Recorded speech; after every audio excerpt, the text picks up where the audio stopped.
Welcome to the Devil's Lettuce podcast, Conversations about Cannabis.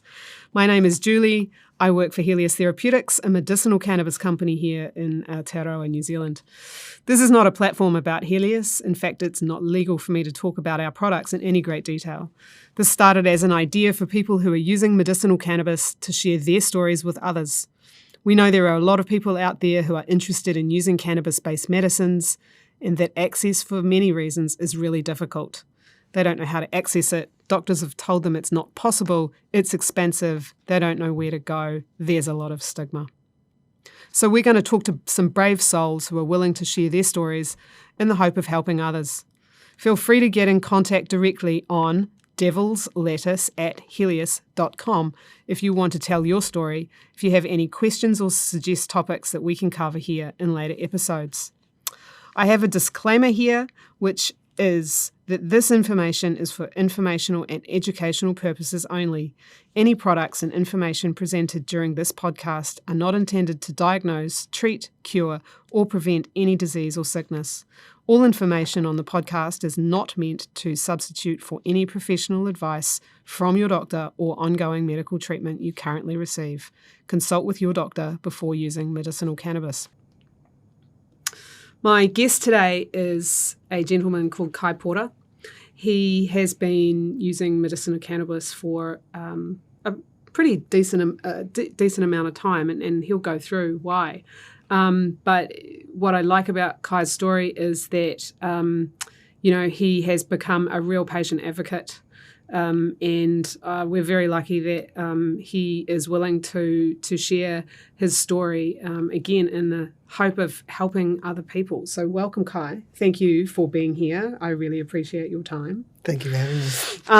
So let's dive straight in and, tell us about, how medicinal cannabis became part of your life.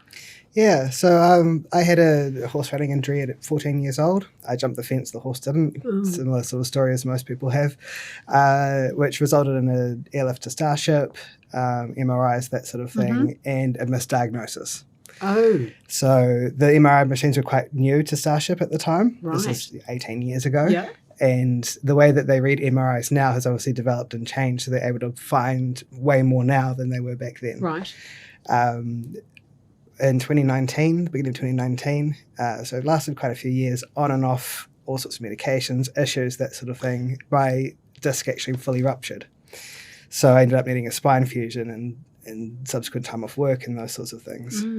So the injury has impacted me since I was 14 years old. And what was the misdiagnosis? So at the time, and what's coded under ACC is an open fracture, Right. which wasn't the case.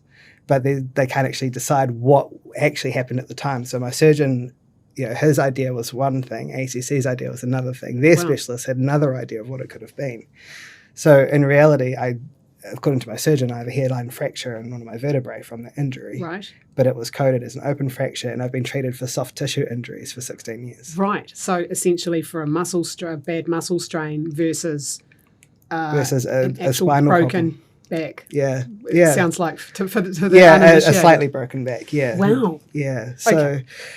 I have, about 27 different ACC claims over the years for my back alone. Right. And just every doctor had a different opinion, had a different idea, and no, it wouldn't have been related to the original injury. Right, really? Yes. But I didn't have any issues before that. I was a keen sports person. I was active, all those sorts of things, and obviously haven't really been since. I haven't been able to. Wow. There's a lot to dig into here. Okay, so have you been pain-free at all since that time? Probably count on one hand how many months I've had without pain. Okay. So you got taken to hospital. They diagnosed something. Did you have surgery at that time? No, Okay. no, it wasn't. I didn't need surgery. I didn't have any open wounds or anything like that. It was all very internal. And they decided that I was okay. Fine. After a week on a back brace and not being able to move, they decided to send me home. Okay, with painkillers? I think so. I can't really remember much from around then. I didn't have any sort of follow-up in terms of physio or anything like that, though. Right. And I think that's, again, the miscommunication between departments caused that. Sure. Because my family were obviously wanted me to get better and healthy and help when they could, but there just wasn't a lot of information, I don't think. And so you obviously probably continued to be in pain for a really long time, and it got so bad that were you making trips to A&E or? Yeah, so every time I'd have a flare-up, I'd end up back at A&E. They'd put me back on codeine, on pregabalin, gabapentin, the whole usual list of neurodrugs that they try and cure you with. And I had a really bad experience with pregabalin. I felt my mental state changing, becoming depressed, and I hated it. I wanted off it. And I, probably from the age of about 17, I self-medicated with cannabis. Right. And found the only real relief, because it didn't affect my brain in the ways I didn't want it to. It didn't make me feel sluggish and lethargic and in low mood or anything like that. It improved everything. And I haven't looked back. Right. I really haven't. And did you, when you were first experimenting with that, was that just normal teenage, someone's passing a joint around, I'm going to try this? Absolutely. Very much social pressure type things. I wasn't really into drugs. I'm not a big drinker either. I haven't been. But once I did, and once I noticed when I was in full chronic pain flare-up, how much difference it made, I was like, why am I bothering with anything else? Yeah. And did it take you long to realise that? Yeah, so probably not until I was about 22, 23. Okay. Where I started to put the pieces together, go, oh, hang on, if I use this when I need it rather than when I want to in a social aspect, I actually get more out of it. And so my use changed dramatically, actually. And I started treating myself as a medical patient 10 years ago. And my usage in the last 5 years, even with my spinal surgery, hasn't changed, hasn't gone up or anything like that.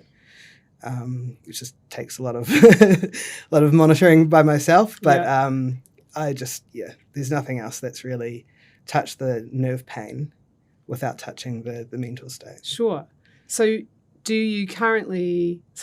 what's your kind of experience been with probably various doctors, many doctors over the years in this, in terms of the types of responses you've had when you've said, okay, you know what, cannabis works for me, I don't want to take pregabalin or whatever discussions you've had. But have you, I'm expecting you might have had a range of reactions to that. Absolutely.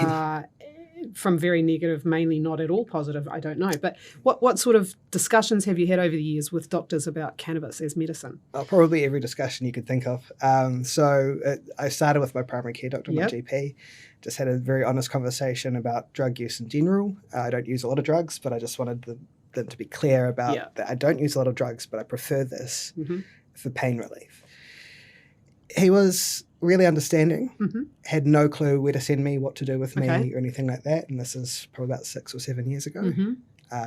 Before the scheme was the scheme was developed. And the only available option was Sativex, which was highly expensive and obviously needed ministerial approval at the time. So it just wasn't an option, and I was stuck in the black market. He did caution me to be safe about where I sourced my products from. But there was nothing he could do. Okay. So I ended up changing GP practice, start the conversation over again. No, we don't discuss that here. Okay, cool. Very much shut down. Okay, that's fine. I'm still going to use it anyway. It wasn't actually until my disc ruptured in my spine in 2019 when I was in and out of hospital for pain management for about 6 months, because it took that long to get the surgery approval, and I wasn't able to walk for a lot of that time as well. Right. And in the end, I went in and I just said, look, please put it on my file. I prefer cannabis medicine, but if I'm here asking for things like morphine, I need it. I'm not a drug seeker. I need it because my current pain relief is not managing. I'm not managing to cope. I'm not managing to have an existence at the moment. And I found one doctor who was willing to listen to the full conversation, and that note's been on my file since. Wow. So subsequent visits over the 4 months after that, I wasn't pressured about my cannabis use. A few curious junior doctors would bring it up just for the discussion, which I found awesome. Great opportunity for me to educate. And they were really interested in how it reacts with neuropathic pain.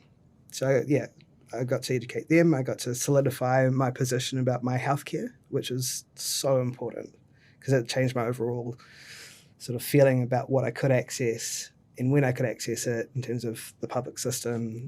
And I knew they were going to listen. Wow. That's amazing, actually, because,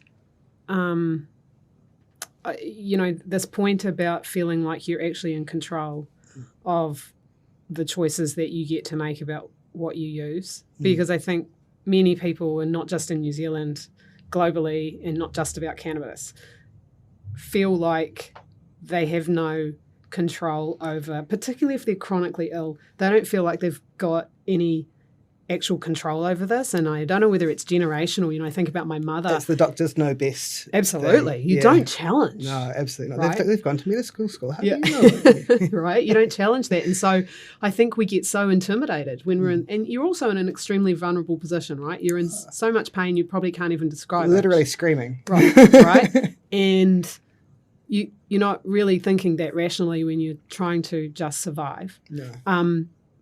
But also you're like, well, I don't get any decision-making process here because I'm not the expert in whatever's going on. So and it's probably quite incredible that you found a person that would listen. I just kept talking and you get one person who sort of looks over and hears the conversation, and that's where it starts a lot of the time. It's not necessarily the doctor you're working with, but there's ears everywhere in those departments who are always listening for little tidbits like that. So. And have you found that then has people's attitudes are changing? You're in the medical system a lot, so do you see the progression in people's attitudes changing slowly? Absolutely. And actually in the emergency department, and especially when you're discussing things with paramedics as well, they're very quick to reassure you that, hey, look, we're not here about your drug use, we're here about the symptoms you're experiencing. And I think that big shift happened a couple of years ago, and probably around COVID, around, people are going through a lot at the moment. We need to be more understanding. We actually need to understand them more. Two different concepts there. Yeah, not judgment. Not judgment. And I think now that the scheme's in place and you can say, hey, look, here's the scheme, you can show it to them. They're like, oh, cool. I don't need to worry about that. What we're going to focus on is your health. It takes the stigma away. Yeah, amazing. So you had this spine fusion surgery because that's what was required for the actual original thing? According to my surgeon, yes. Yep. And how long did that, I don't know anything about spinal surgery, but how long did that kind of lay you out for? 2 years. Right. And that long? I had no income. So I was in a relationship, a declared relationship, so working income offered $17 a week. And not even McDonald's. That was my benefit. It's not even, really? Yeah, that's all I was allowed. And then ACC have never paid for loss of income for my injury. Wowza. And I'm actually, proceeding through that at the moment. Yeah, right. So, and I'm assuming, unfortunately, all that time was in pain as well. So, mix of drugs and cannabis. Prior to surgery, yes. Yep. And then we actually, when we went into lockdown, was it lockdown or was it before, after that? It was a month after my surgery, so October 2019. I got the post-surgical flu, as they call it. Oh.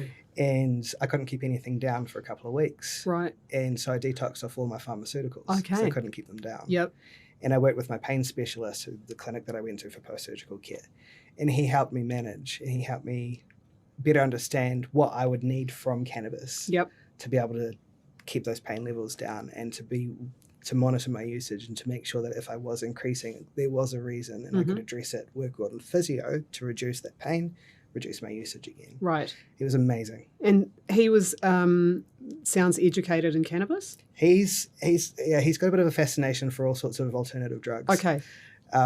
So he had a wealth of knowledge for me to draw from as a psychologist, helped me to rewire my brain at the same time. That's amazing. Again, maybe I don't want to say you got lucky because I got very lucky. I don't think health should be about luck. It shouldn't be, However, but I got incredibly lucky with my post-surgical care. That's I wouldn't amazing. be walking without them. Right, really? Yeah. Okay. Yeah.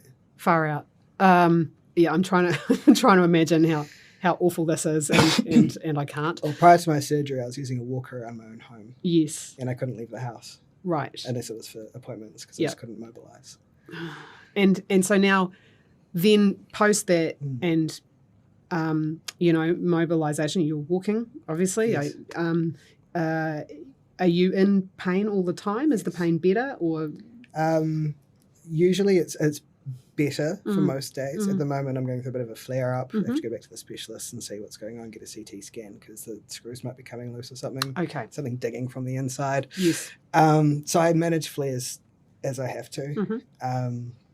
The pain increase is something that I have struggled to get on top of, but now I'm on a medicinal cannabis prescribed oil for that as maintenance. Great. Making a huge difference. Oh, good. So even when I have pain flare-ups, my flower usage doesn't change. Yeah. Which is really important. Okay. So with your cannabis, when the scheme came into place, strangely April 1, 2020, were you kind of straight into it? Because you were on top of what was going on with regulations and stuff like that. I was totally on top of it, but I was still unemployed. So it was still unaffordable. Okay. Yeah. When you were able to then go and get cannabis medicinally, did you get it from your post-surgical doctor? Like, who did you go straight to a clinic? Did you try it? Okay. Yeah, straight to a clinic. Yeah, you knew. Yeah, I was straight in. I think it was my probably third or fourth paycheck. Right. Yeah, I just, not just for the safety net aspect, but I was I need something that is clinically supposed to provide me with what I need. You know, I have the testing results. I can help justify that in my ADHD brain that it's, you know, it's been tested, it's confirmed, this is what it is. I don't have to worry about quality issues. Don't have to really worry about supply issues. And it takes a bit of that anxiety away and that stress. Sure. Which is also important for managing neuropathic pain. For sure. And so before getting medicinal, when you're using, I guess what we just commonly call as illicit cannabis, which just... I call it the green market. Okay, yeah, you're right.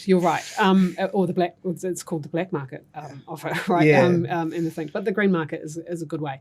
Were you using, did you have a consistent supply, and did you have any, like the safety issue, not just of product, but actually of, as you said with your doctor, like you need to make sure you're safe in this process. Yes. Did you have issues during the time you were using non-prescribed cannabis? Did you have any issues like that, or were you kind of lucky? Again, I'm lucky to be surrounded by a bunch of really amazing people who grow really amazing plants. Okay, cool. I have sourced from unknown sources before. Safety-wise, I was fine. I did my due diligence. Open areas, lots of people around, that sort of thing. Quality-wise, definitely got ripped off more than once. Which is, you know, the dice roll at that point, you know. You can't, beggars can't be choosers if you're desperate. So definitely that helped push me back towards the people that I knew. And obviously it's another way I can support them in their growth in terms of what they're trying to do with the plant as well. Okay, so then you go to a clinic. That's great. I'm assuming that they maybe sit there and go, holy moly, this is not a case I have to think about very hard. Like clearly you're experienced, you know what you want. But did you feel like that was a fulfilling discussion? Like, you know, how does it feel to be sitting there talking to someone who's like, yeah, no problem, I understand what you need and I'm going to give it to you and this is legal? Yeah, it was a bit weird. So the first person I spoke to at the first clinic that I went to, I actually think I knew a bit more than they did. Okay. Because obviously I'd had time off work to keep up with the regulations and that sort of stuff, and obviously the products I know for many years. So I think for me it was a bit of a back and forward educational sort of thing. That for them, hey, this is how the regulations work on our side of things for the prescriber model. Yes. And then I could be like, well, hey, this is what I know of and this is what I can see developing. So it was a good discussion, very easy to get prescribed. Probably didn't get as much in terms of the doctor-patient aspect out of it that I would have liked, but that's purely because I sort of took the whole, I know what I'm talking about and ran with it. You know, I didn't approach it as a fresh sort of new to cannabis patient. Yes. I made them well aware that I know what I was talking about. But that probably helped them as well. Again, like easy, prescribe, cool, yep, you know what you're on about, you know your dosage, away you go. And that facilitation is great. It takes the pressure off. And you obviously have been using flower for some time. How do you best do you use a vaporizing device? Do you just put it in a bong? Do you smoke a joint? Or do you have a range of things depending on what you need to get out of it? Yeah, so I have a range of products. My preferred is the Volcano Dry Herb Vaporizer. It's lucky enough to get one secondhand from a friend a bit cheaper. Good. I was going to say, well, I mean, it's an approved medical device. We should say that, you know, there are 2 approved medical devices pretty much globally that are approved for vaporization of dried flower. Yeah. And many that you can just go and buy. But okay, cool. Yeah, so you went with the big. Yeah. go hard or go Let's home. go, absolutely. Yeah. But I do have other glassware as well that I've Yeah. obviously collected over the years. I've got a few friends who are glass blowers as Oh, well. cool. So for me, it's an art aspect. Like this is from a local New Zealand glass blower. Yeah. So for me, it's not just about having paraphernalia. Yes. I have an art collection. Sure. So that's another sort of aspect to it as well, the culture around it. And do you find a different effect depending on how you take it? Yeah, so the volcano is great for when I get home, set the volcano up, go and get changed or whatever, come back, it's ready. Yep. Perfect. I can then sit down, relax, inhale, enjoy, that's fine. If my pain's flaring up, I need the immediate combustion type effect from bongs or pipes or joints or something like that. I prefer bongs purely because I've got lung issues, so for me, cooling smoke, better option if I am using combustion. But yeah, I try and stick with vaporization as much as possible. And then you said that how long have you had the oil to add in for maintenance as well? How long have you been taking Not that long, about 2 months. Yep. And started noticing an effect after about 3 weeks. And this flare up happened at around that 3 week mark, and I haven't had to increase beyond what my current dosage is to help the maintenance. Yeah. So you take the oil in the morning? At night. Oh, at night. Yeah. Got it. Because I can't drive for 12 hours after taking it. Okay. It has THC in it then. Yeah, it does. So it's a THC CBD blend. Okay. Because the THC helps balance my ADHD and the CBD helps with underlying pain. Ah, okay. Yeah. I think also maybe given how much pain you've been in, there will have been other things that probably have happened, and I'm speculating, as a result of that. And what I mean by that is mental health issues and things like that. Relationship in terms breakdown. Of, right. I mean, do you find that? Yeah. How does the cannabis work? I like to think of it as treating a whole person. Yeah, exactly. And that's what it does. Yeah.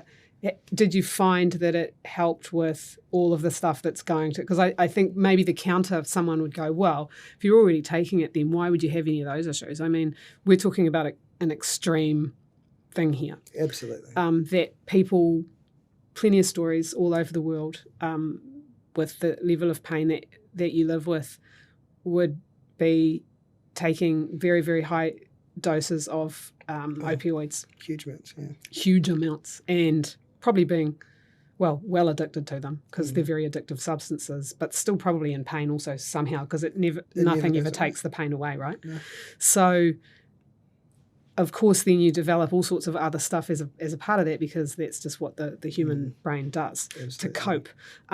So, yeah, how does talk about how kind of cannabis works, I guess, as a holistic thing for you?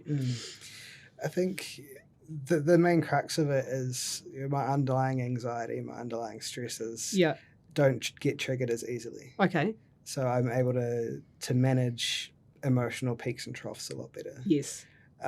Especially if I have a selection of strain to use for the flower, because then I can select, indica is always my favorite because it really brings down the noise in the head. It helps with the pain really well. Sativa tends to spin me off a bit, but if I'm already highly anxious and in a lot of pain, then sometimes actually that's the best option because it can help refocus everything and give me that bit of breathing space where I'm pretty well medicated and I'm almost forced to sit and to reevaluate and do the whole body check. Mindfulness type thing. Yeah, and I find that if I don't have flower to use, I actually don't start that process myself. Right. So because I've always used it as part of the process, so my brain's sort of like, well, no, we need that to be able to start. It's another ADHD issue as well, starting tasks. But for me, if I have it, I know that I can sit for 5 minutes, do my mindfulness techniques, lower my stress levels, really figure out where my pain's coming from, highlight what stretches I might need to do to relieve that individual spot, which means I'm not then being fried out by my nervous system constantly. It's just, it's a lot, eh? I think I've worked in pharmaceuticals for a really long time, and chronic pain, and it's such a general term, is always something. Every drug company has a drug or two for chronic pain. And when you talk to pain specialists, the let's say the good ones, or the ones who are maybe a little more modern in their thinking, it is a whole body thing. It's what's going on in your mind, where is the pain coming from? It's not just, oh, well, tough, take these drugs, nothing I can do for you. Which is what I got from every doctor until I went to the pain clinic. Right. Until I had that specialist. And he had a totally different view on it. Yeah. I'd been treated the same way for 16 years at that point. And for him to sit there and go, hey, look, we can actually sort this out. Yeah. We can do this. It's just going to take some time. It's going to take some hard work. Amazing. Cool. Amazing. And his total confidence in my use of cannabis as my preferred option as well helps. Because then I don't have that worry and the stigma going on. I can focus on my own healthcare, my own mindfulness, and get those things sorted. Yeah. So where does the pain manifest? Is it in your back, or it's everywhere, or it just depends on the day? Constant pain in both my legs. So I've got permanent nerve damage. Okay. My right leg was permanently damaged at the accident. So I've had chronic sciatica for 18 years on my right side. Wow. And then obviously with surgery, there's going to be some things like they move your spinal cord around a bit. Yes. And the same things developed on my left side, which was obviously told to me prior to the surgery. Like there could be complications, those sorts of things. And we tried to work through with the physio and things to try and balance it out a bit, which has worked. But yeah, so my back itself is, I'm in pain at the moment. And it's my lower spine, my L system, basically up to the T system. So I've got my L4, L5 fused, and that's obviously a good bending point. I've got a natural fusion in lower than that in my spine as well. So my mobility is lacking, I suppose. Yeah. But yeah, in terms of central sort of pain, it's definitely centre spine. Yep. And then both legs. Sure. And then flare ups. So at the moment I can't feel my feet. Okay. And I have muscle spasms and stuff down most of my muscles in my thighs. So, yeah. Yeah. I feel bad. I just, like I said, it's mind blowing to me. Just the whole thing, right? The whole situation. Unfortunately, you're not alone. No. Or maybe fortunately, you're not alone because there must be other people out there that you talk to who go through the same thing, and maybe that's what's also driven you to be an advocate for cannabis. Yeah, definitely. So my advocacy sort of started 2018, maybe. The rallies organised by Pearl Schomburg. Oh, yeah. Who actually became a really lovely friend over the subsequent years. So I did a lot of work with Pearl, and especially while I was off work as well. Yes. And I got the chance to meet Gandalf and things like that, which was just amazing, and sort of built my network from there. So I helped facilitate Pearl and Pearl's patients to people that I knew, and vice versa. And then once I found a full-time job again and that sort of stuff after my surgical recovery, sort of had to drop it off a bit, but that's when I sort of started focusing on the current model and trying to get as many people that I knew into the model as possible. Because if they don't have people in there using it, they're not going to think it's going to work. And then from that, I've encouraged my friends to give feedback on the product quality as well. Because again, if they don't know that the product's actually not as good as what we can get elsewhere, they're not going to want to improve it. They're just going to stay with the status quo. So, definite grassroots start, and now focusing on the other side of things, just to try and improve what we have. It's awesome, and I think, what do you get pushback from people? Because I think we get plenty of feedback as a manufacturer about. I think people view, in the very negative, people view a manufacturing company as big pharma, greedy goblins making money out of sick people. I would say we're not big. We the standards that we need to meet from a manufacturing perspective, and not just in New Zealand, globally, is a pharmaceutical grade manufacturer. So yes, we are if you like it, we are a medicines company. We call ourselves that, and we have to be set up in a pharmaceutical manner to be able to provide product at all. But I get it. So what pushback do you get from people who are perfectly happy, thanks, buying my product from person X down the road who I've known for a really long time? I'm not going to support that. Like, what's that discussion? Yeah, there's a lot of that. I get the best of both worlds with my friends and things like that, and my family as well. It definitely comes down to the individual person and the conversation you're having, but majority 2 years ago, not interested in Absolutely. it, didn't want to look at it, didn't want to sniff it, nothing. Whereas now as more companies are starting to do regular drug testing again after COVID and letting things get a bit lax, people are starting to get a bit paranoid about that. Said, well, the easiest option, mate, jump into the prescription model. Get your prescription, get your prescribed product, really use it, really focus on your use of it as a medicine and see what happens after that. I've had a few friends who now are only medical patients. They've decided that actually this is a lot easier, a lot safer for me, and the product's always going to be the same. I don't have to worry about it being damp or mouldy or anything like that. Well, we hope. Oh, no, well, you do hope, but you don't know. Well, that's the thing is with our current regulations around it, there's certain particles that can go in there that we don't really want. Absolutely. And that's that from the other aspect, my friends who grow, they don't really want to touch it because their quality is actually so much better, and they've had it tested through companies and stuff like that, and so they have the data to back up themselves. And I understand that, and I totally would do the same, So I think we're sort of at the point where more people are considering it. There needs to be more noise driven from other patients, I think, to really help push people. I do it at work. Anybody 100%. At work pipes up with, I'm a bit sore. I'm like, it'd be good for that. Go down the road, go to the clinic. Great. Yeah, good. Well, great. I think that's the thing because, we're not allowed to advertise or educate, as you know, and not even to doctors. So a whole different set of rules I would like to change because I personally believe it's irresponsible not to be educating or not to be able to educate doctors more proactively. Well, there's still GPs who have no idea that it's legal, able to be prescribed by them. More than half. Yeah, it's believe me. ridiculous. And as you say, you were having the discussion some years ago.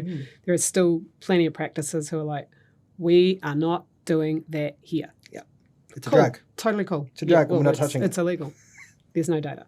So that is fine. But I think, what you said, the product quality and what you can get from a medicinal point of view, and you said that you had a range of them. So how do you use the different products depending on, is it a high THC when you've got maybe more breakthrough pain? Is it a lower one? Or how do you use the range? So I started on a product that was around 15% THC. Just because it was the cheapest option for me to get started on. And it was a good stepping stone. I actually found it to be pretty comparable to black market products. Some growers more than others.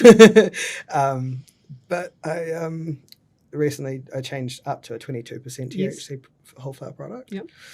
Really enjoyed that. That definitely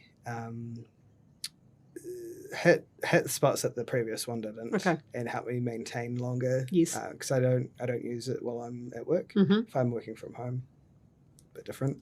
But I try not to be impaired while I'm at work. Even though it does actually help me focus. But that's just a respect thing. Like obviously I'm a prescribed patient. I could pop outside and take my medicine if I needed to. But then the stigma comes up from that. And we will talk about that. I'm now on a 21%, so it's trying to drop down again because while my usage hasn't increased or decreased, I'm very mindful of the concentration and not wanting to stay at a high percentage when I possibly don't need to. Sure. So trying to find that sort of sweet spot at the moment, and eventually I will have more of a range once I can afford it. And be able to use what I need based on the day rather than just the one consistent product. And I think there is a lot of discussion about price. Yes. Is it significantly more expensive than what you can buy illicitly? Now, not so much. It's getting a lot closer. There's a lot more options now for flower, for prescription. Yes. And I think that's definitely helped have a bit of competition in there. Yeah. To start off with, it was Crazy. It was not worth it. And for a lot of people, it's still not worth it. And I think that's where the pressure needs to come from, more people jumping on board and actually voicing their concerns about it rather than just bulking at the first hurdle, Yes. So, yeah, and I mean, costs for me, I use the Health Now app. I pay it off as like Afterpay for healthcare. Cool. Okay, good. And that's been amazing for me. It means that I've been able to have regular prescriptions. Yeah. Which was a bit sort of stop-start for a while. So, and ACC don't cover? No, nothing. Yeah, different. I mean, I know, lots of the clinics that we know, have been lobbying for a long time to get there. I think sometimes it depends on the case manager you get on the day, but they haven't necessarily. There's no policy in place. Exactly. Yeah, and that's my biggest concern is you look at how widespread prescriptions are going to be, and you look at workplace drug testing, and it's not being factored into that either. No, and that's a big concern. Yeah, we get asked a lot of questions about that too, and I mean, again, we don't make policy for a company in terms of their drug testing rules. And are you even able to advise them at all? All we can say, often it's actually, we do have doctors get in contact to say, this person is concerned that if I prescribe them this product, that it will show up in a workplace drug test. So we can advise on the ingredients in that product will or won't. Yeah. Or these are the ingredients in the product in case something does show up. We also have workplaces contact us and say, person X has a prescription. Yeah. What might we expect from, not from, an impairment or anything like that, but what's in the actual product and what might show up. Yeah. So we're getting a few companies ask that, which is great. But, we certainly can't advise on anything beyond we make the product so we can talk about what's in the product. But that's it. We can't give any medical advice. We're not doctors. Yeah. But also, just everyday people. Is this? Am I going to get fired? It's like, well, I don't know. I had a conversation with a workmate today who's trying to find a second job at the moment just to bolster before they go on a holiday. And they're like, oh, they do hair follicle tests. Like, will it show up in there? I said, absolutely, it will. Go get your prescription. Then you show them the prescription before you test, and then they'll just emit those results. I won't worry about it. So it's your safety net. Yeah. We were I was in Australia last week for a cannabis conference, and the Australia market's very interesting because they're a few years ahead of us, but the big thing there has been driving and roadside testing. Yeah. So in New Zealand, that was supposed to come in. They've scrapped it. But they've scrapped it because I think they were going to use a saliva test, but it's just not, it doesn't really work. So they can't find a test that works. But in Australia, they're still persevering with us. And in every state is different because they can have different rules. So Adelaide, South Australia have said, right, if we detect one bit of it, that's it, your license is gone. Tasmania have scrapped the whole thing and said this is ridiculous because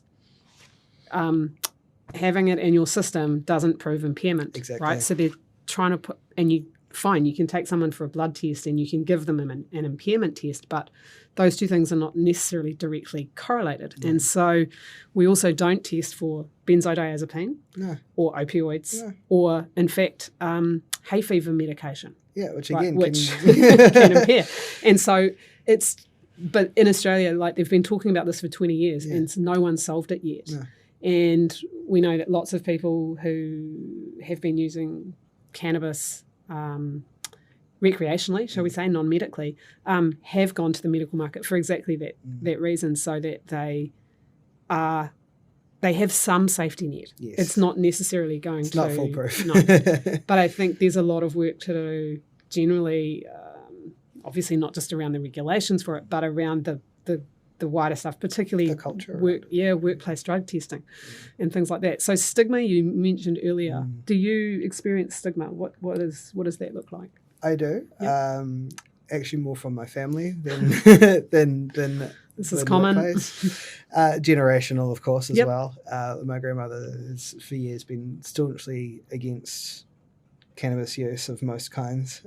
She's got friends who she believes that cannabis use over years has impaired their minds. Okay. Now, I'd say it's probably the combination of cannabis and alcohol. Yes. Copious amounts of alcohol. Yes. And only in the last couple of years has she allowed me to use cannabis around her openly. And now we actually have really good conversations about it. She understands that for me, yes, back in the day, 10 years ago, might have been using a bit too much and certainly recreationally, but now my use hasn't changed, and I explain that to her every time we have the conversations. I'm not using any more than I have for the last 18 months, 2 years. I don't feel like I need to use any more. I don't feel like I need to go back onto opiates. And it's sort of reiterating that the reason why I'm actually doing so well right now is because I've been able to manage this really important part of my life and my healthcare. And I have something that works for me. Yes. And I can get it legally prescribed now. And as soon as I did that, that's when the conversation started to change. Okay. So again, I think it's more, if you're buying it illegally, then that illegal thing tends to stick a lot with people. And it's, has anyone ever said to you, your grandmother maybe, well, you take cannabis now, but tomorrow it'll be heroin? Yeah, certainly have had a couple of conversations The like gateway that. But But luckily, I stopped drinking entirely when I was 18. Right. And there was a couple of years where I had no alcohol for a couple of years as well. So for me, my grandma understands I don't use. You're not a other drug drugs. fiend. No, I mean, I don't even really drink coffee until a couple of years Right. ago. So this has been the one constant thing, Yeah. And while obviously initially in my teenage years it was quite a worry, and I was definitely using way too much. Now she actually notices the change in me. Then I get the phone call the next day of, pretty sure you were stoned when I spoke to you last night. So I probably was. Yeah. But that's why the conversation was light and funny and happy, and we didn't have to worry about emotional moments or anything. So yeah. Okay. It's I think as she's watching me flourish while being able to use cannabis, that whole stigma is starting to change. I'm not the lazy stoner. Yeah, sure. I hold a Yes. very busy, very important full-time job. I'm an artist as well. Yeah. I have dreams and goals and aspirations. I'm not just sitting on the floor Yeah. or on the couch playing video games all dribbling, day. right? Yeah. And I never really have. No. But of course, that's she's in her mid-70s, so the propaganda of the Prohibition, the 70s and 80s, absolutely stuck with her. Yeah, and I mean it's just how it was back then. Yeah, and is she at a point where she is comfortable to maybe have the conversation with her friends? Totally. Where this is really positive for my grandson, rather than my grandson's smoking that weed. Yeah, absolutely. And now that her friends are unfortunately getting sick, she's now seeking me out to try and help them and point them in the right direction. For sure. When that's amazing. I mean, I definitely didn't think 10 years ago I'd be having those sorts of conversations with her. And now I have them weekly. Awesome. Of hey, look, where can I send this person? What can you get either legally or otherwise to help this person through this time? We get a lot of requests from retirement villages. I've been to a number to talk just about what medicinal cannabis is and how best to, have a conversation with a doctor. And if your doctor doesn't want to have the conversation, then there's these clinics and they exist and you can ring them up. You don't have to go in there and stuff like that. And they are extremely open to it. It's amazing. The accessibility of these clinics is a huge catalyst in the change. I have social anxiety around doctors, obviously because of the different experiences I've had. Yeah. And being able to choose if I actually want to go in person or not means that I feel it's easier to make those follow-up appointments to keep on top of that. So I think the more that happens, the more people like you can go out and have those conversations as well. It's going to be amazing. Yeah. And this is the thing. The community, if you like, it has got a community feel about it. I think around I don't love the word users. I don't love the word patients because it makes everyone sound sick. Patient, but you know what I mean. Yeah. But people who are using cannabis medicinally, I think there is because often there is a bit of a stigma around it. Everyone has experienced that possibly in some way, or in fact not told anyone because they just don't want other people to know because someone might judge me. but the community feel about it, like I don't know if you're in the Reddit threads, there's a lot of information and they're actually trying to help people and NZ trees. yeah, exactly. Yeah. Help people understand, Yeah. okay, so I had this experience with these people, or I had this experience with this product or whatever, and they try to keep it out of the trash talk, It tries to really help people make decisions if they're trying to come into. Certainly, I'm part of a wide Instagram community Yes. of cannabis users, Yep. and very much the same. So I've watched it change over the last 6 or 7 years now, from very much an illicit space to people actively encouraging, seeking good healthcare in this area. So we've got now people who have been growing their own for 10, 15, 20 years who are now doing that and getting prescribed product. Interesting. And mostly, if they grow flower, they'll be going for the oils. Yes. Or vice versa, Yep. So it's been interesting to watch that change and to see how the community's reacted to the legislation and reacted to the framework and those sorts of things. Definitely still some heavily resistant to it. For sure. And I mean, and those tend to be the ones who make their money from the black market process. Yeah. I have nothing against that, of course. Like it's there to facilitate a purpose right now. Yeah.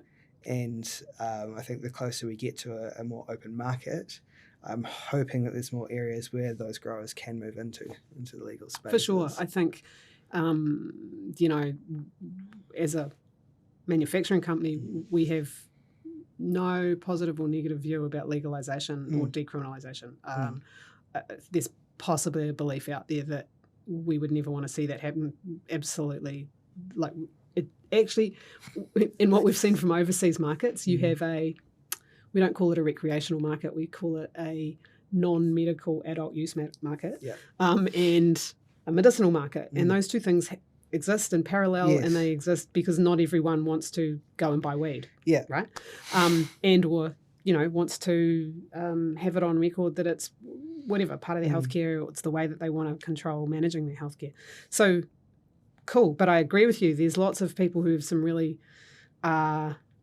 amazing skills and the ability to grow the plant as a medicine, and that should be available to more people, who want to access that. And you go a step further and look at the people who are then processing into concentrates and supplying those to the market in New Zealand locally. Yep. And providing, that's a whole nother level of knowledge and experience and expertise that is still missing from what we currently have because it's not available. It's not, nobody's really doing it yet into that sort of level in terms of creating concentrates for vaping and things like that. So, I think the hope is that we can do the same things overseas, have them running parallel, because like you say, there's going to be the older generations who want to go the legal route as such, and then you'll have other people who are just quite happy to go down to a little dispensary down the road and pick up what they're used to. I think, certainly one of the cultivators that I've recorded an episode with, but we haven't published it yet, very, almost like craft beer. So we talk about the New Zealand cannabis industry as kind of like the wine industry. Yes. Wouldn't it be amazing if it could grow into that? Okay, yes. But it's already there. There's already the right places. There's right. Unfortunately, that's not exportable, right? So no, the last 2 years I've actually kept a list of all the different strains that I've accessed interesting. in New Zealand. So the first year was 76, last year was 86. Wow. This year we're already at 37. Cool. I think. Yeah. So and for me this is basically a record keeping process, so that each time I go and see a doctor I can be like, this is what's already here. You know. And apart from the 4 that you're allowed to choose from. Exactly. If they're in stock. Exactly. But what I try and do as well is track the breeding process. So I actually see where the seeds have come from. Interesting. Growing and things like that. Yeah. It's a little bit of a hobby, but it's helping the doctors I've seen in clinics really understand that, hey, what you're offering is great, but it is a drop in the water. Oh, it totally is. And that's, again, part of the regulatory process that we need to go through and getting products verified. Absolutely. It's a tough road. Anyway, a whole new discussion. What I really appreciate is you know, and I'm not sure that I would be in the same position if I was in pain. But maybe that's what drives it for you, is your ability and your willingness to help others, even though, you know, you're suffering on a level. And I really appreciate that, and I really hope that that you continue to find the energy to do it, because it will be so valued by so many people, even if you don't get told that it's valued. Because if one person hears this and says, you know what, I'm in pain too, I should go to a clinic and try this cannabis stuff, then we've done our job, right? Exactly. And helping a person, and I really appreciate that. What, you're up to school with the regulations. What do you want to see change? I mean, I'm not sure that New Zealand's going to decriminalise overnight. No. Or legalise. No. So I'm thinking decriminalisation in the next 5 to 10 years, depending on the next government. Yes. Very dependent on the next government. Agreed. One way is 5 years, one way is 10 years. I agree. Yeah.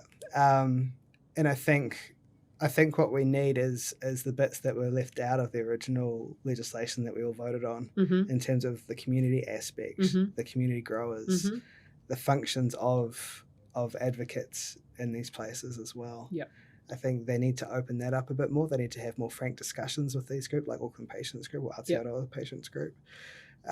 Those ones that have been around for nearly 10 years, that have the data to back it up, that have the naturopaths that have been working with them for years, that have all of that, it's a wealth of knowledge. Yeah. And if they're not accessing that, and if the cries from these groups are falling on deaf ears at the regulatory level, then that just seems like they don't want to work with the people who want this medicine. And that creates more barriers in terms of not being able to have further conversations when it comes to those next sort of levels of framework. Do you think that all of those groups are willing to talk to regulators, manufacturers, et cetera, et cetera? If they're not, I am. Yep. I mean, because I think you're right, there's a gap. There is a gap. And I think and there's a couple of things. There's they won't want to talk to us because it's not in their best interest. We don't know they exist, so we don't know that we should go and talk to them. Yeah. I'm not it's absolutely no one's fault. It's just the situation. There's a facilitation role that's missing from that framework. Yes. There's not somebody that they've got going out to meet with these groups, to meet with these people, to hear their stories. Yes. Because that's how you put the stories together, exactly right. to create a proposal to be like, hey, look, we need to expand this. Yeah. All they've got is patients coming in, getting their products and going home. And very much under the radar most of the time. I mean, the clinics are extremely good because they're filled with doctors who are really experienced with cannabis and really passionate. Absolutely. And that's the thing is you've got passion on both sides. Yeah. It needs to be brought together. Okay. Definitely. Well, maybe that's what we can do. I think because I don't think anyone is in the cannabis business, medical or otherwise, without the drive to help people. The thing is, nobody's making money at the moment, so they're not in it. Correct. It's expensive business to run. Yeah, and so and we're all in startup mode essentially. Still, right. Yeah. So that's why we have to export because that's what New Zealand has to do. Exactly. Dairy, meat, cannabis is no different. Yeah. So that's cool. But everyone I know who works in this sector is there because of a very personal connection to it themselves or a family member or something like that. But they want ultimately to help people because they know that this is powerful as a medicine. And that's what healthcare should be about, is helping people. And I think a lot of that's been lost in the politics of it all. And I think if they went back to basics and are like, actually, how many more people could this help if we just expanded this little branch out here? You know?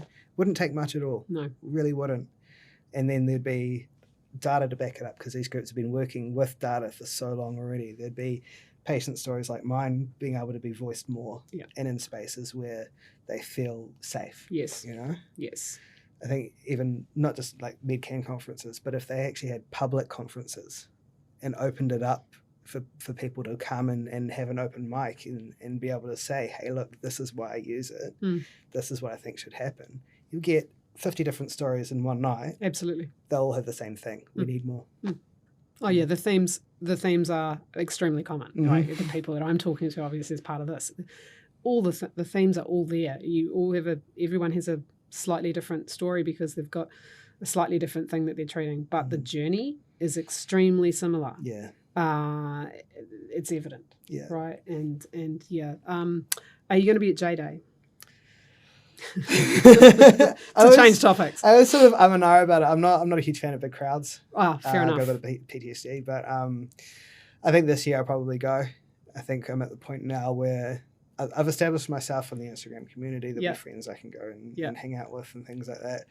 And now is the opportunity to really throw support behind these days. J Day, obviously 420 as well.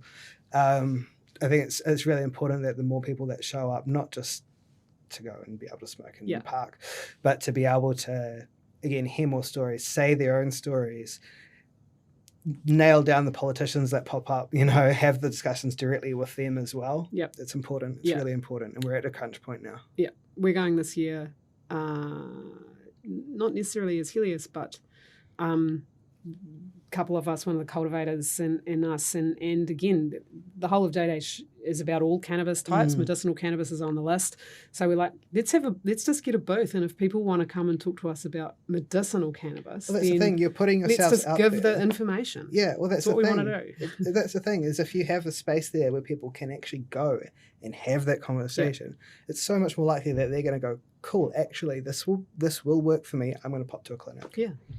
And that's another person under the model. Yep. And again, I would talk about a non-judgmental conversation, ask the question, we'll give you the answer if we have it, but we definitely won't judge you in the process.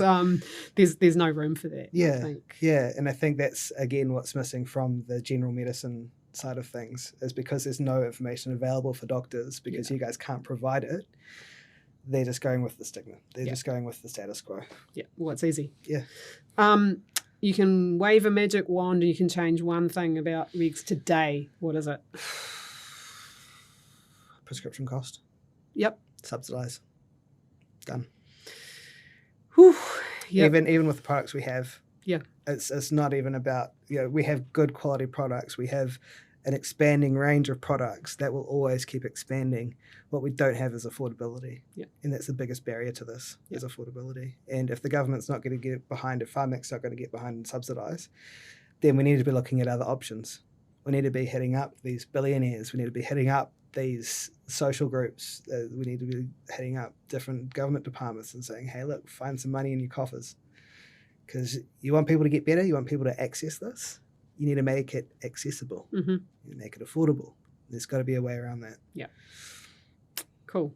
Thank you again for your honesty and your willingness to share. Really appreciate it.